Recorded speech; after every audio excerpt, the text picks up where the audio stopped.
मेरे भाई हम आर्टिकल पढ़ रहे हैं और आर्टिकल में हमने ई का प्रयोग देख लिया। अब हम यहाँ पे एन का प्रयोग देखेंगे। अब एन का प्रयोग कहाँ कहाँ पे होता है ये हम रूल देख लेते हैं। पहला रूल हमारा कह रहा है कि इंडेफिनेट आर्टिकल एन का प्रयोग उन शब्दों से पहले होता है जो वॉवेल से आरंभ हो और जिनका उच्चारण वॉवेल की तरह हो।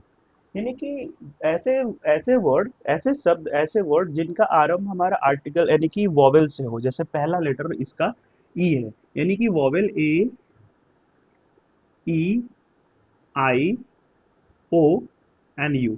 अगर इन सब शब्दों से हो रहा है शुरुआत लेटर का यानी वर्ड का, तो हम यहाँ पे यूज करेंगे एन का। और साथ ही साथ में इनका उच्चारण जो है वो भी वॉवेल की तरह हो, तब हम यूज करेंगे एन का। ठीक है, तो एन का यूज हम कहाँ पे करेंगे? जब भी वर्ड का जो शुरुआत लेटर है वो ए, ई, आई, ओ, यू से शुरू हो और साथ ही साथ उसका जो उच्चारण है वो भी स्वर अक्षर से ही शुरुआत हो, तब हम वहाँ पे यूज करते हैं एन का। इतना बात समझ में आया? जैसे अगर आप देखोगे तो एन एलिफेंट होता है, ठीक है, एन ऑरेंज होता है, एन अम्ब्रेला होता है, एन इंक पॉट होता है। जो इनके जो शुरुआती वर्ड देखोगे तो यहाँ पे ई है, यानी कि ये भी क्या है? वॉवेल है। ओ है, ये भी वॉवेल है। यू है, ये भी वॉवेल है। आई है, ये भी वॉवेल है। ठीक है, यानी कि जो शुरुआती शब्द होना चाहिए जिनका आरंभ हमारा वॉवेल यानी कि स्वर अक्षर से होना चाहिए, जिस जैसे ए, आई, ओ, यू से होना चाहिए, ऐसे शब्दों के पहले हम एन का प्रयोग करेंगे। ठीक है, अब दूसरा रूल अगर देखोगे, जिन शब्दों में एच साइलेंट हो, ठीक है, एच साइलेंट रहता हो, उनसे पहले भी हम एन का प्रयोग करते हैं। जैसे कि यहाँ पे देखोगे तो आर लिखा हुआ, देखो एच ओ यू आर लिखा है, लेकिन यहाँ पे देखोगे तो एच साइलेंट है, यानी कि आर, यानी कि एन आर होगा। ठीक है, एन ऑनेस्ट मैन, यहाँ पे भी देखोगे एच से तो शुरू हो रहा है, लेकिन एच क्या है यहाँ पे? साइलेंट। अगर हम ये भी बोल सकते हैं कि इनका जो प्रोनाउंसिएशन यानी कि जो इनका उच्चारण है वो कैसे आ रहा है? इनका उच्चारण आ रहा है ओ से, यानी कि ऑनेस्ट, यानी कि ऑनेस्ट लिखना पड़ रहा है ऐसे, यहाँ पे ऑनेस्ट। ठीक है, यहाँ पे ऑनेस्ट ऐसे आ रहा है, यानी कि उच्चारण जो आ रहा है इनका ओ से आ रहा है। तो ओ जो होता है हिंदी का स्वर अक्षर होता है, इसीलिए यहाँ पे भी हम क्या यूज कर रहे हैं? एन का प्रयोग हम यहाँ पे कर रहे हैं। जैसे यहाँ पे देखोगे तो ऑनेस्ट, ठीक है, यहाँ पे ऑनरेबल एंड ऑनरेबल लिखा है, लेकिन हम इसको हॉनरेबल तो नहीं पढ़ रहे ना, क्योंकि शुरू तो एच से हो रहा है, लेकिन एच यहाँ पे क्या है? साइलेंट है। तो इसीलिए यहाँ पे हॉनरेबल हम नहीं पढ़ते, ऑनरेबल पढ़ते हैं। और शुरुआत में ओ हो रहा है, शुरुआत में ही ओ आ रहा है, यानी कि बोलने में ओ आ रहा है। ओ जो है हिंदी का स्वर अक्षर होता है, इसीलिए यहाँ पे हम भी क्या यूज कर रहे हैं? एन का प्रयोग कर रहे हैं। ठीक है, आई और आई बस समझ में, तो an honourable, honest and hour, यानी कि वोवेल का वोवेल वहीं पे यानी कि हमारा जो आर्टिकल एन का प्रयोग जो है वो जब भी वोवेल से शुरू, यानी कि वोवेल स्वर अक्षर से शुरू होने वाले वर्ड हो और उच्चारण में भी स्वर अक्षर आए, ठीक है, तो वहां पे हम यूज करते हैं। रूल देखते हैं यहाँ पे क्या रहा है कि उन कॉन्सोनेंट के आरंभ होने से संक्षिप्त रूप, आरंभ होने वाले संक्षिप्त रूप यानी कि एब्रीवेशन। एब्रीवेशन जैसे आप एम ए एल बी ये सब देखते हो तो उसे एब्रीवेशन कहते हैं, कि पूर्व जिनका उच्चारण वॉवेल के समान हो, तो वहां उससे पहले भी हम एन का यूज करते हैं। जैसे एन, एम ए, यानी कि ए और मैं, यानी एम ए। ठीक है, जैसे एल एल बी, तो यहाँ पे भी ए आ रहा है, एल एल बी, ये सारे क्या है? हिंदी के जो भी स्वर अक्षर हैं वो है। ठीक है, और इसीलिए इनके पहले जो प्रयोग हो रहा है हमारा एन का हो रहा है। देखोगे तो इनके पहले भी सारे क्या है? हमारे एन के प्रयोग हो रहे हैं। जैसे एस डी ओ, ठीक है, यानी कि एस डी ओ, यानी कि जो देखोगे तो लास्ट में ये है, यहाँ पे ए यूज हो रहा है, तो ये जो है वो क्या है? वो स्वर अक्षर का पहला लेटर है, यानी कि यहाँ पे भी हम एन का प्रयोग करेंगे। यानी कि एस पी, यहाँ पे भी हम यहाँ पे देखोगे तो एन का प्रयोग करें, यानी कि एन का प्रयोग बेसिकली वहां पे हो रहा है जिनका स्टार्टिंग लेटर या वॉवेल हो या उसका उच्चारण जो है वो यहाँ पे स्वर अक्षर से आए।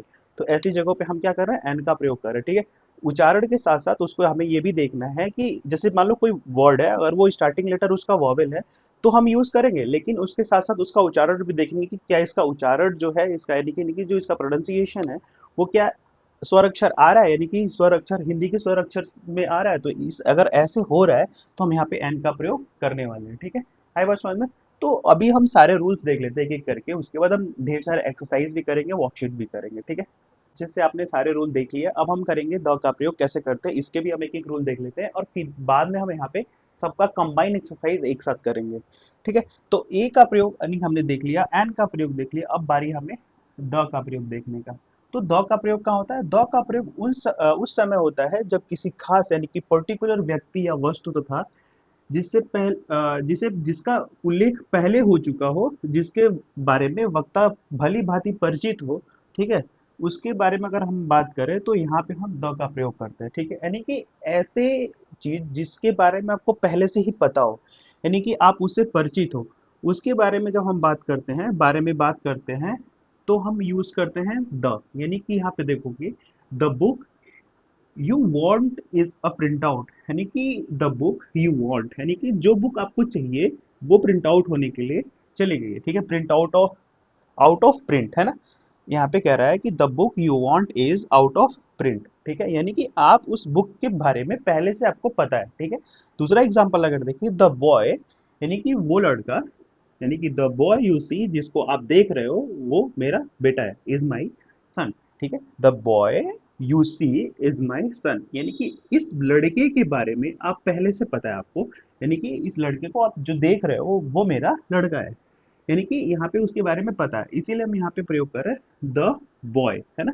यानी कि आप देखोगे पहला रूल हमारा कह रहा है कि द का प्रयोग उस समय होता है जब किसी खास यानी कि पर्टिकुलर व्यक्ति या वस्तु तथा जिसे पहले उल्लेख हो चुका हो, या जिससे व्यक्ति परिचित हो, यानी कि जिससे वक्ता जो है यानी कि आप जो हो वो परिचित हो, ठीक है। उसके बारे में हम बात करेंगे। जब आप बात करते हैं तो वहां पे यूज होता है हमारा क्या, द, हम वहां पे अपना द का प्रयोग करते हैं, ठीक है। और ये आपके दो एग्जाम्पल हुए, यानी कि the book you want is out of print, यानी, और दूसरा हमारा example the boy you see here is my son, ठीक है। जिस लड़के को आप देख रहे हो वो मेरा बेटा है, यानी कि द बॉय, यानी कि बॉय के बारे में आप भली भांति परिचित हो, ठीक है। आई बात समझ में। द का प्रयोग पर्वत श्रेणी यानी माउंटेन रेंज, नदी, शहर, सागर, महासागर, खाड़ी, रेगिस्तान, द्वीप, है ना, द्वीप समूह, ग्रुप ऑफ आइसलैंड, और यहाँ पे प्रसिद्ध इमारतों के नाम से पहले हम यहाँ पे द का प्रयोग करते हैं। जैसे the Himalayas, the Ganga, the Suez Canal, ठीक है, the Red Sea, the Indian Ocean, the Persian Gulf, the Sahara Desert, the West Indies, और द ताजमहल। इन अगर आपको ये सब दिख जाए तो हम यहाँ पे उसके पहले हम द का प्रयोग करेंगे, ठीक है। यानी कि द का प्रयोग पर्वत श्रेणी, माउंटेन रेंज, ये हिमालय, रेगिस्तान, खाड़ी, रेगिस्तान, द्वीप समूह यानी कि ग्रुप ऑफ आइसलैंड, प्रसिद्ध इमारतों के नाम से पहले हम द का प्रयोग करेंगे, ठीक है। यानी कि ये सब आप एग्जांपल जो देखा आपने, the Ganga, the Suez Canal, the Sahara Desert, the Persian Gulf, the West Indies and the Taj Mahal, सबके पहले हम द का प्रयोग कर रहे हैं। लेकिन यहाँ पे एक यहाँ पे पर्वत श्रृंखला हो, ठीक है। पर्वत श्रृंखला यानी जब भी इंडिविजुअल की बात है, यानी कि जो पर्वत होते हैं वो कॉम्बिनेशन ऑफ पर्वत, यानी कि ढेर सारे पर्वत को मिला के, जैसे हिमालय है तो उसमें बहुत सारे पर्वत को मिला के बना हुआ। अगर किसी एक इंडिविजुअल की बात करेंगे तो उससे पहले हम द का प्रयोग नहीं करेंगे, ठीक है। आई वाज समझ, जैसे माउंट एवरेस्ट हो गया हमारा और माउंट अबू हो गया, यानी कि अगर पर्वत हिमालय की बात करें तो द हिमालय तो हम लिखेंगे, लेकिन यहाँ पे जब एक एक पर्टिकुलर इंडिविजुअल पर्वत की बात करें, जैसे माउंट एवरेस्ट हो गया, माउंट अबू हो गया, तो ये पार्ट ऑफ हिमालय हिमालय से पार्ट है, यानी कि जब पर्टिकुलर किसी एक पर्वत का नाम इंडिविजुअल लिया जाएगा तो वहां पे हम द का प्रयोग नहीं करेंगे, ठीक है। सी क्या कह रहा है, नियम नंबर हमारा कह रहा है कि एक वचन कॉमन नाउन, यानी कि एक वचन कॉमन नाउन जब वे समस्त जाति या वर्ग यानी कि होल क्लास का बोध कराते हो तो उनके पहले द का प्रयोग होता है। यानी कि जब भी कॉमन नाउन होगा, जब किसी एक क्लास के बारे में बताएगा तो वहां पे कॉमन नाउन का प्रयोग करते हैं। जैसे एग्जांपल में अगर देखोगे तो the cow is useful animal, यहाँ पे द काउ लगा हुआ क्योंकि जो काउ है वो हर टाइप ऑफ काउ के बारे में बात करें, मतलब कोई भी काउ, ठीक है। यानी कि ये पूरे होल क्लास यानी कि समस्त प्रजाति के बारे में बता रहा है, यानी कि उसके जाति के बारे में बता रहा है। तो इसीलिए यहाँ पे यूज कर रहा है हम यहाँ पे द काउ, ठीक है। अब यहाँ पे द डॉग, यहाँ पे the dog is faithful animal, यानी यहाँ पे द डॉग के लिए हो जाएगा कोई भी एक डॉग, ठीक है। किसी भी वैरायटी का, किसी भी ब्रीड का यहाँ पे डॉग जो है उसे, इसलिए हम यहाँ पे द डॉग की बात करें तो किसी भी डॉग की बात करें, ठीक है। द फेथफुल और faithful animal, dog is a faithful animal. इसीलिए जब समस्त जाति की बात होगी यानी कि होल क्लास की बात होगी तब हम यहाँ पे क्या यूज करेंगे, तो यूज करेंगे यहाँ पे द, ठीक है। आई बात समझ में। अब देखो, जब भी डी कह रहा हमारा, जब भी कोई धार्मिक पुस्तक की बात होगी उसके पहले भी हम दी का प्रयोग करेंगे, यानी कि द का प्रयोग करेंगे, यानी कि द रामायण, ठीक है। यहाँ पे the Gita, the Quran and the Bible, जब भी धार्मिक पुस्तकों की बात आएगी तो उससे पहले नियम नंबर डी में हमने देखा है कि धार्मिक पुस्तकों के पहले हम यहाँ पे उनके नाम के पहले हम द का प्रयोग करते थे, the Ramayana, the Gita, the Quran and the Bible. अब लेकिन लेकिन जब भी पुस्तक से पहले यानी कि पुस्तक के नाम से पहले अगर कवि का नाम आ जाए यानी लेखकों का नाम दिया हो, लेखक तथा कवि का नाम दिया हो, तो उससे वहां पे हम द का प्रयोग नहीं करेंगे। जैसे देखोगे वाल्मीकि रामायणस, यहाँ पे देखोगे तो द वाल्मीकि रामायणस लिखना गलत होगा, क्योंकि यहाँ पे देखोगे रामायण तो है लेकिन इससे पहले लेखक का नाम दिया हुआ, इसीलिए तो द वाल्मीकि रामायणस नहीं लिख सकते हम यहाँ पे, तो हम यहाँ पे सिंपल वाल्मीकि रामायण लिखेंगे। व्यास महाभारत, ठीक है, यानी वेद व्यास जी महाभारत के लेखक हैं, इसीलिए यहाँ पे लिखा व्यास महाभारत, लेकिन यहाँ पे द का प्रयोग नहीं हुआ क्योंकि बुक का नाम तो है, लेकिन उससे पहले देखोगे तो लेखक का नाम लिखा हुआ है। तो बुक के नाम से पहले तो हम बुक के नाम से पहले हम द का प्रयोग करेंगे किसी भी धार्मिक पुस्तक की बात करें, और लेकिन अगर उस धार्मिक पुस्तक के नाम से पहले उनके लेखक का नाम दिया हो, तो यहाँ पे हम द का प्रयोग नहीं करेंगे। रूल नंबर सी, यदि दिशा से पहले कोई प्रीपोजिशन लगा हो, यानी कि जब भी डायरेक्शन की बात हो अगर उसके पहले कोई प्रीपोजिशन हो तो उससे पहले द का प्रयोग होता है, ठीक है। यानी कि जब भी डायरेक्शन की बात होगी, यानी कि उससे पहले हम अगर डायरेक्शन की बात होगी, ठीक है, और उससे पहले कोई प्रीपोजिशन लगा होगा तो हम यूज करेंगे दी। जैसे यहाँ पे देखो, he is coming from the south, यानी कि यहाँ पे देखोगे तो ये जो है वो प्रीपोजिशन, यानी कि फ्रॉम द साउथ, यानी my house faces the west, I was में, यानी कि जब भी दिशा से पहले कोई प्रीपोजिशन लगा हो तो यहाँ पे हम यूज करेंगे द, ठीक है। नेक्स्ट हमारा, जब प्रॉपर नाउन के पहले कोई एडजेक्टिव हो तो हम द का प्रयोग करते हैं, ठीक है।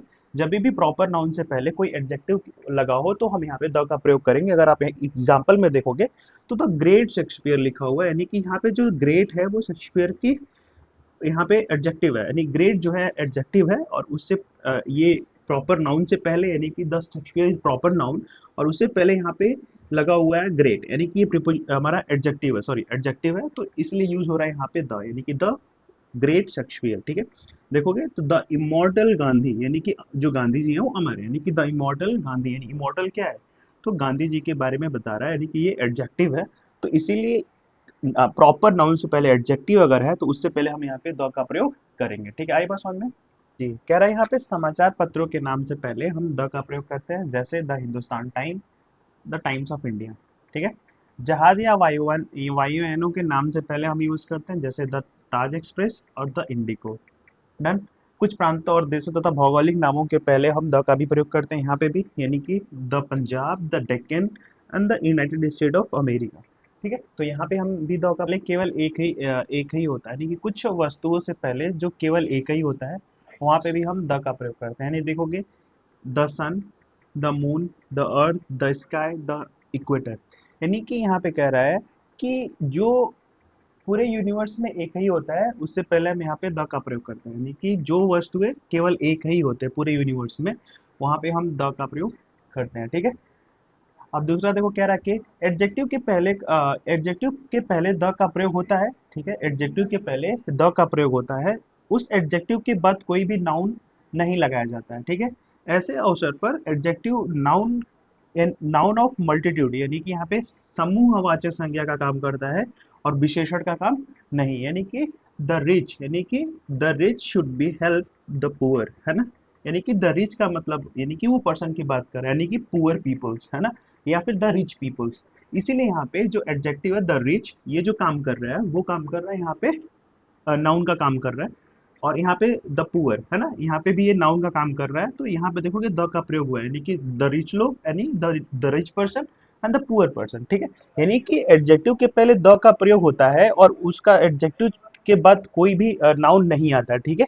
ऐसे अवसर पर एडजेक्टिव नाउन का काम करता है, यानी कि समूहवाचक संज्ञा का काम करता है और विशेषण नहीं आता है, यानी विशेषण का काम नहीं कर रहा होता इस समय, यानी कि द रिच जो है एज अ नाउन काम कर रहा है, यानी कि द रिच से हो गया रिच पर्सन, ठीक है, यानी शुड हेल्प द पुअर, यानी कि पुअर पर्सन, ठीक है। तो यहाँ पे जो रिच है और पुअर है वो एडजेक्टिव की तरह नियम नंबर आई, सुपरलेटिव डिग्री के एडजेक्टिव तथा ऑर्डिनल, यानी ऑर्डिनल का मतलब फर्स्ट सेकंड थर्ड अगर हो, इसके पहले हम द का प्रयोग करते हैं, यानी कि सुपरलेटिव डिग्री, यानी कि he is the best, best जो है वो सुपरलेटिव डिग्री है। डिग्री में आपको अगर जिन्होंने डिग्री पढ़ा उनके लिए तो ठीक है, जिन्होंने नहीं पढ़ा अभी तक उनको आगे ग्रामर में पढ़ाया जाएगा डिग्री, जब नाउन प्रोनाउन वर्ब वगैरह इसे पढ़ाया जाएगा तो इन डिटेल डिग्री भी डिस्कस की जाएगी, ठीक है। तो ये सब देखने के लिए आप चैनल के साथ जुड़ जाओ, सब्सक्राइब कर लो, ठीक है। और अभी तक अगर आपने जो भी पढ़ा समझ में आया तो वीडियो को लाइक भी करो, चैनल सब्सक्राइब करो, कमेंट सेक्शन में भी बताओ कि आपको क्या चीजें समझ में आई, क्या चीजें नहीं समझ में आई, और आगे क्या आपको पढ़ना है, ये इन सब चीजों के बारे में भी आप कमेंट कर सकते हो, ठीक है। देखो, सुपरलेटिव डिग्री यानी कि जब सुपरलेटिव डिग्री की बात आएगी, सुपरलेटिव डिग्री के एडजेक्टिव तथा ऑर्डिनल यानी कि फर्स्ट सेकंड थर्ड, ये ऑर्डिनल बोलते हैं इनको, अगर ऐसे हो तो यहाँ पे हम द का प्रयोग करेंगे, यानी कि देखोगे he is the best, best is the superlative degree यानी कि द बेस्ट, है ना, the best player of the team. Done. दूसरा, द डार्केस्ट, ये हमारा है superlative degree, the darkest cloud has the silver lining, ठीक है, यानी कि डार्केस्ट क्लाउड यानी कि द डार्केस्ट लिखा हुआ है, और ये सुपरलेटिव डिग्री, इससे पहले देखो दी का प्रयोग हुआ है, यानी दी डार्केस्ट, ठीक है। अब दूसरा देखो, see in see it on the first page, first page यानी कि फर्स्ट, ठीक है, ये ऑर्डिनल ऑर्डिनल नंबर है, यानी कि यहाँ पे the first page of the book, यानी कि the first page of the book. आगे समझ में इतना, तो यानी कि जब सुपरलेटिव डिग्री होगा तो उससे रूल नंबर एम, यहाँ पे कॉम्पेरेटिव डिग्री में एडजेक्टिव की भांति काम करे, यानी कि अगर comparative degree adverb sorry comparative degree में एडवर्ब की भांति प्रयोग होने पर द का प्रयोग होता है, ठीक है। यानी कि जब भी कॉम्पेरेटिव डिग्री का प्रयोग अगर एज अ एडवर्ब हम कर रहे हैं तो उसमें हम यहाँ पे द का प्रयोग करेंगे, यानी कि the sooner it is done, the better it is, है ना, यहाँ पे the higher you go, the higher यहाँ पे देखोगे तो ये क्या है, ये हमारा कॉम्पेरेटिव डिग्री है और ये वर्क कर रहा है एज अ एडवर्ब, है ना, एज अ एडवर्ब वर्क कर रहा है। इससे पहले हमने यहाँ क्या लगाया है, द का प्रयोग किया है। यहाँ पे देखोगे तो ये कॉम्पेरेटिव डिग्री है और एज अ एडवर्ब वर्क कर रहा है, इससे पहले हमने क्या लगाया, द लगाया, यानी कि the higher you go the cooler you feel.